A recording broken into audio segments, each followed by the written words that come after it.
မြန်မာ80ရှိတယ်အဲဒီလိုချိုးရတော့နောင်းတော့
တော့ဝဲလူကြီးရတယ်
ဘုရားရှင်တော်ဗျာဘုရားရဲ့ပြည်တော်ရင်တွေကူကြည့်လို့ရတော့ဇလံပြည်တော်ပြန်ဘုရားရဲ့ကြည့်လို့ရတော့အဋ္ဌကပါရမီတရားနဲ့ဒီလိုရတန်ကြီးဘာကြီးနဲ့နေကြမှာဒီဘာကြီးနဲ့အေးကြမှာဘာကြီးနဲ့တတော်ဒီကျမ်းမှချမ်းသာပြီးတော့ရင်းရတာတော့ဘာကြီးဖြစ်ပါသည်လို့တရားတည်းပြီးတော့ဆုတောင်းပြီးတော့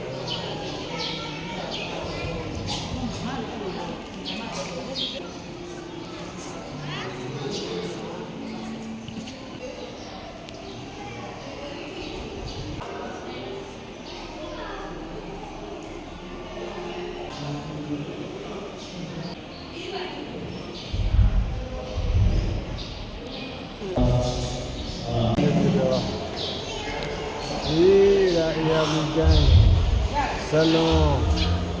ဒီလေရှိတော့ဇလုံးဒီတော့ဘုရားဆိုသူရတော့ဤဒေသတရားဘယ်လိုတော့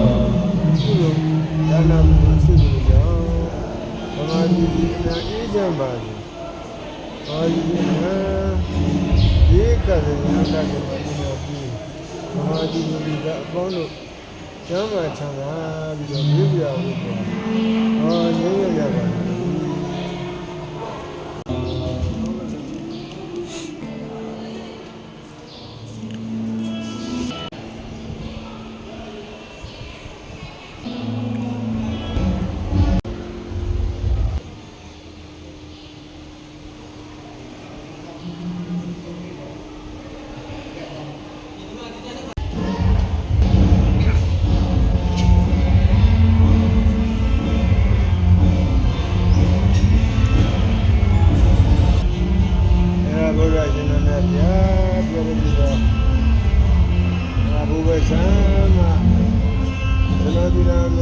တွင်ပြည့်ဝသောဤစီကံ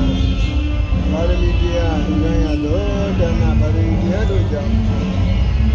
ဗမာပြည်သူသည်အမြဲအင်းင်းပါစေတည်းဗမာပြည်သူများကဘာသူကဘာသာအားလုံးကျမ်းမာချမ်းသာကြပါစေတည်း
ကနာကိစ္စမှာပြုရသောဒါနတရားစောက်တရားသောတိလတရားပွားများထောက်သောဘာဝနာတရားများနဲ့အတူကဲဆလုံးကြီးရပြမသည်စ၍တရားလုံးတဲ့ပြည်လုံးဒီကြမှာစီတရားလုံးတဲ့ပြည်လုံးတို့အပေါင်းနဲ့ကြမှာချမ်းသာကြပါစေနေအလားရန်ကုန်ရန်ကုန်မှာညောင်ကြည့်ရလားကန္နာခီးစတမှာပါရမီဖြစ်ကြတဲ့ဒါရီသမီးလည်းအလူကျမ်းမှာချမ်းသာပါစေဒီကန္နာခီးစတနဲ့ပဲဗမာပြည်အေးရင်ပါစေကဘာကြီးလည်းအေးရင်ပါစေတတ္တဝအပေါင်းကျမ်းမှာချမ်းသာပြီးတော့အရာခသိမှာလူရည်ဆန္ဒပြကြပါစေ